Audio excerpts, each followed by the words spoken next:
Assalamualaikum warahmatullahi wabarakatuh. Bayangkan jika Anda hidup dalam rumah tangga yang harmonis, damai, dan penuh cinta, namun setelah 1 tahun, Anda baru mengetahui bahwa pasangan yang selama ini Anda cintai bukanlah manusia.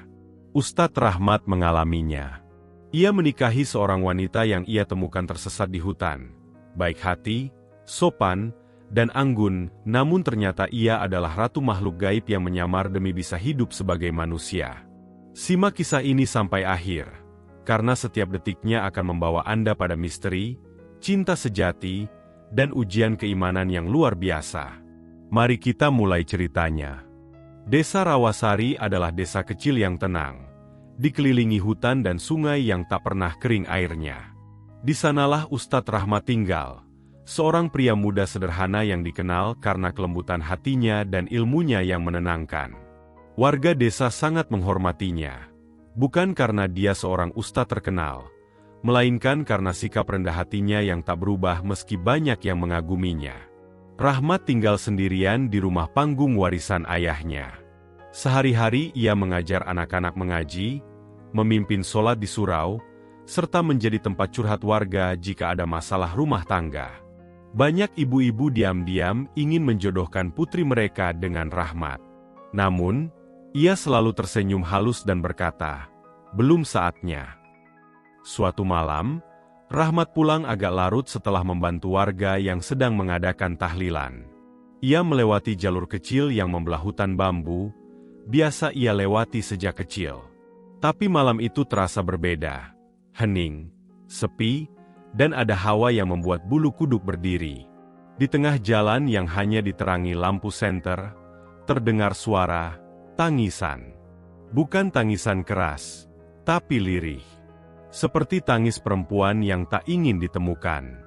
Langkahnya terhenti. Ia mematikan senter dan mengucap istighfar. "Astagfirullahaladzim, siapa di sana?" Tidak ada jawaban. Hanya isak tertahan. Dengan hati-hati, ia mendekati sumber suara itu. Di balik semak, duduk seorang perempuan berambut panjang, mengenakan pakaian lusuh, wajahnya pucat tertutup rambut. Ia menggigil dan memeluk lututnya sendiri. Perempuan itu menoleh perlahan saat Rahmat menyapanya. Tampak wajahnya yang cantik namun sangat lelah. "Saya tersesat," katanya pelan, nyaris seperti bisikan. "Saya bersama rombongan, tapi saya hilang arah saat masuk ke hutan." Tiba-tiba semua sepi. Ia menyebut namanya, Sari. Rahmat menawarkan bantuan. Ia ingin memanggil warga, tapi Sari menahan.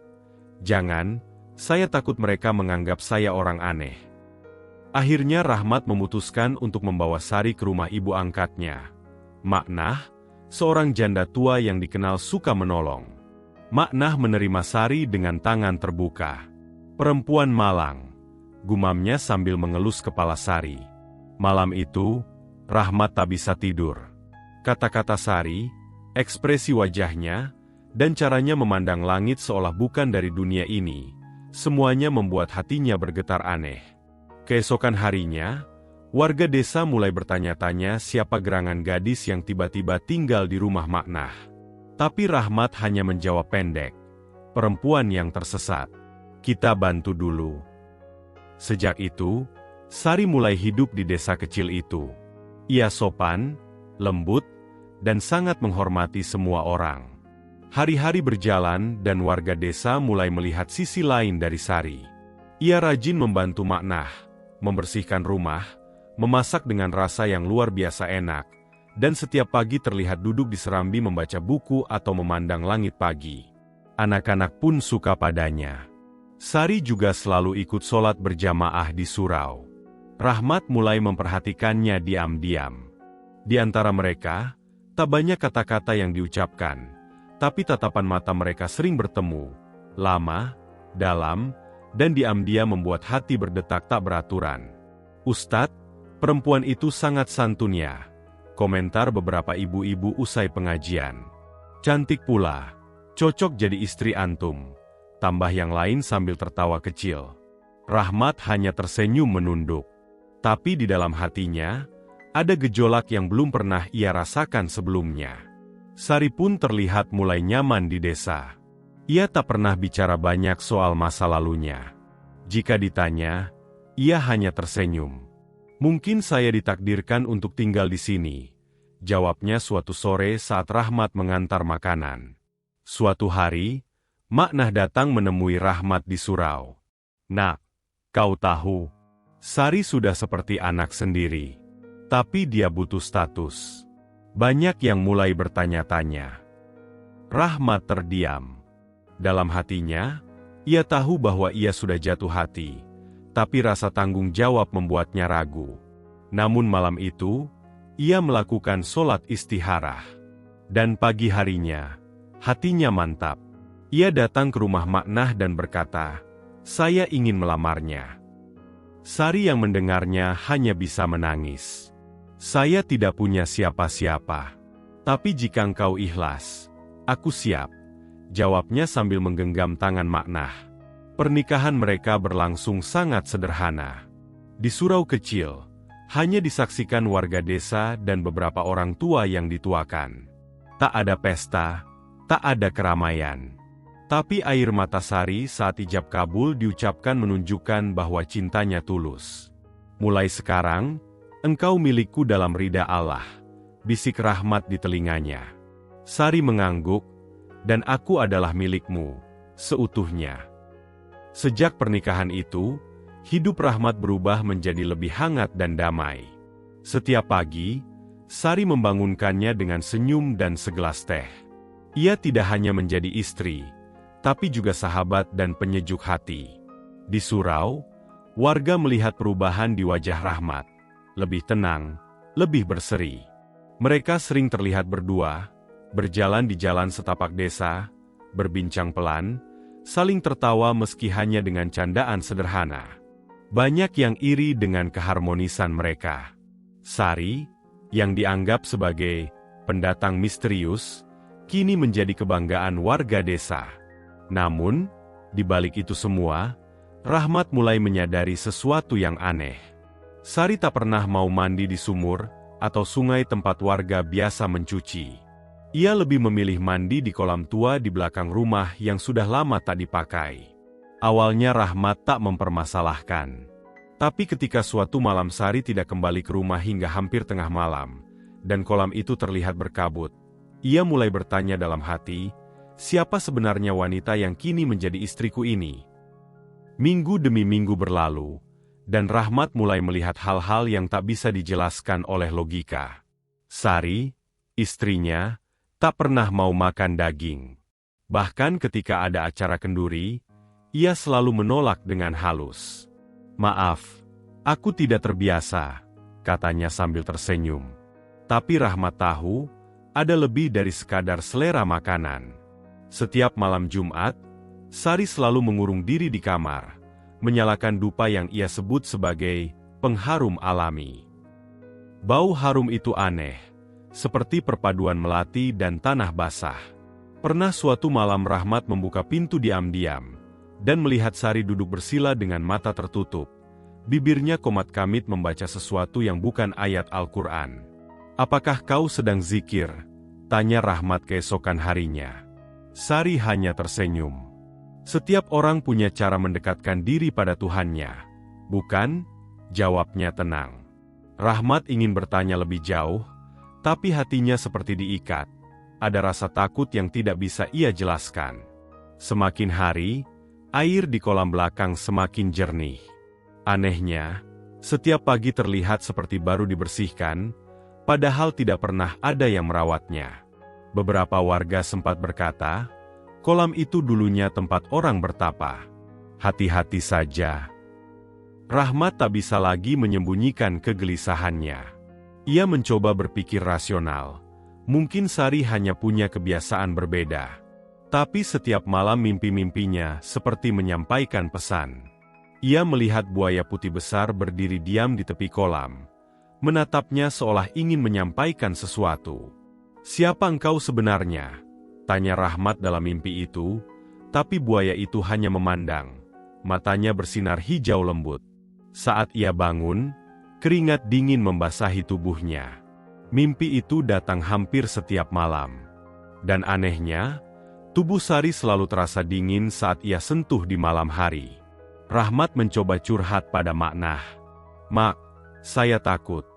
Saya merasa istri saya menyembunyikan sesuatu." Tapi Mak Nah hanya menggeleng. "Nak, saya ini orang tua. Kadang saya juga merasa aneh. Tapi setiap saya lihat wajahnya, saya tidak tega curiga. Dia begitu lembut, begitu baik." Kegelisahan itu terus menghantuinya. Rahmat mulai mencari tahu sendiri. Ia membaca kitab-kitab tua warisan kakeknya. Di salah satu halaman, ia menemukan kisah tentang makhluk gaib yang bisa menjelma menjadi manusia untuk mencari cinta sejati. Dan mereka sering tinggal dekat air, seperti kolam di belakang rumahnya. Malam itu Rahmat berwudu dan melaksanakan sholat tahajud. Ia menangis dalam sujud, memohon kepada Allah agar diberikan petunjuk jika benar ada yang disembunyikan dari dirinya. Tak lama setelah ia tertidur, ia kembali bermimpi. Namun kali ini, bukan hanya buaya putih yang muncul. Di belakangnya ada sosok perempuan berjubah putih dengan mata bercahaya yang berkata, "Jangan sakiti dia. Ia hanya ingin hidup seperti manusia." Suara itu lembut, tapi membuat dada Rahmat sesak. Ketika ia bangun, Sari sedang duduk di pinggir ranjang. Wajahnya menatap kosong ke jendela. "Kau tidak tidur?" tanya Rahmat. Sari menggeleng. "Aku juga bermimpi. Tapi dalam mimpiku, aku diusir dari tempat yang kupilih untuk hidup." Air matanya mengalir. Rahmat terkejut. Apakah mimpi mereka tersambung? Ia tak sanggup menahan lagi. "Sari, katakan yang sejujurnya. Siapa kamu sebenarnya?" Sari menunduk. "Aku takut kamu akan pergi dariku." Suaranya nyaris tak terdengar. Akhirnya, pada malam yang sunyi, di bawah bulan purnama yang bersinar terang, Rahmat memutuskan untuk membuktikan apa yang ia rasakan. Ia mengikuti Sari diam-diam saat istrinya kembali ke kolam belakang. Sari seperti terhipnotis, melangkah tanpa suara. Dari balik pohon, Rahmat menyaksikan pemandangan yang menghancurkan logikanya. Di permukaan air kolam, Sari berdiri dan tubuhnya mulai berubah. Dari kaki hingga leher, muncul sisik-sisik halus berkilau seperti perak. Matanya memancarkan cahaya hijau, dan rambutnya melambai seperti menari dalam air. "Allahu Akbar!" Rahmat berbisik, tubuhnya gemetar. Sari melihat ke arahnya, dan tiba-tiba perubahan itu berhenti. "Kau sudah tahu," suaranya sedih, bukan marah. Rahmat melangkah keluar dari persembunyian, matanya tak bisa menyembunyikan ketakutan. Aku ingin tahu semuanya," katanya lirih. Sari duduk di pinggir kolam, air matanya jatuh satu persatu. "Aku bukan manusia, Bang. Aku adalah ratu dari kaum penjaga air. Tapi aku lelah hidup dalam aturan. Aku ingin tahu bagaimana rasanya dicintai seperti manusia." Suaranya pelan, namun menusuk hati Rahmat. Ia menjelaskan bahwa dirinya adalah Ratu Buaya Putih, makhluk yang menjaga kesucian sumber air dan hutan. Tapi selama ratusan tahun, ia ingin tahu bagaimana rasanya menjadi manusia biasa. Ia mencari pria yang bisa mencintainya tanpa syarat, dan itu ia temukan pada Rahmat. Rahmat terdiam. Segala hal yang tak bisa ia mengerti selama ini, kini menjadi jelas.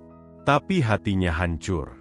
Cinta yang ia jaga selama ini ternyata berada di antara dua dunia yang tak bisa disatukan. "Jika kamu mau aku pergi, aku akan pergi," kata Sari. "Tapi ketahuilah, cintaku padamu nyata, meski ragaku bukan dari dunia ini." Rahmat menutup wajahnya dengan tangan. Air matanya jatuh. "Kenapa? Kenapa harus kau?" bisiknya lirih. Hari-hari setelah pengakuan itu dipenuhi keheningan. Rahmat tak lagi banyak bicara. Sari tetap melayani suaminya seperti biasa. Memasak, membersihkan rumah, menyiapkan sajadah. Tapi semuanya seperti dilakukan dalam ruang hampa, karena mereka tahu ada batas yang tak bisa dilangkahi cinta mereka. Rahmat masih mencintainya, itu tak perlu diragukan. Tapi setiap kali ia menatap mata Sari, yang ia lihat adalah dua dunia berbeda. Satu dunia penuh iman dan aturan langit. Satu lagi adalah dunia yang tersembunyi, penuh rahasia yang tak bisa dibagi kepada manusia lain. Malam itu, Rahmat menangis sendirian di surau. Ya Allah, apakah salahku jika aku mencintai makhluk ciptaan MU yang tidak seperti kami? Suaranya lirih menembus malam, hanya ditemani nyala lampu surau dan suara jangkrik dari kejauhan. Sari mendengarnya dari kejauhan, namun ia tidak berani mendekat. Ia hanya duduk di beranda, memandangi bintang yang bertaburan. Kalau saja aku dilahirkan sebagai manusia, bisiknya lirih, air mata mengalir tanpa suara. Beberapa malam setelah itu, mimpi itu datang lagi. Tapi kali ini, bukan buaya putih atau wanita berjubah yang muncul, melainkan seorang lelaki tua dengan jubah putih dan tongkat. Wajahnya penuh wibawa. Anak muda, katanya dalam mimpi, cintamu telah mengubah takdir. Tapi dunia tak bisa memaksa dua takdir bersatu. Apa maksudmu, Tuan? Tanya Rahmat dalam mimpi. Sosok tua itu tersenyum bijak.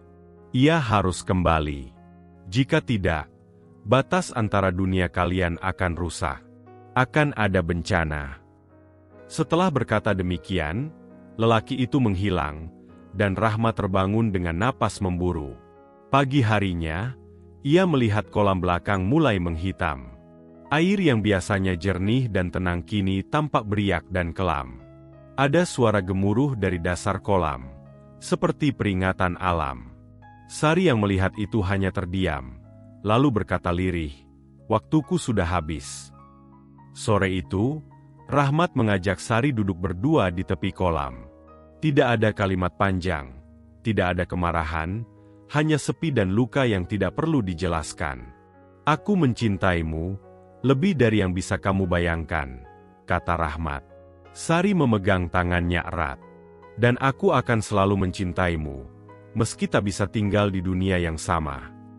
Sari berdiri, melangkah ke tengah kolam perlahan. Cahaya matahari sore membuat air terlihat seperti emas cair. Tubuhnya mulai berubah kembali ke bentuk aslinya.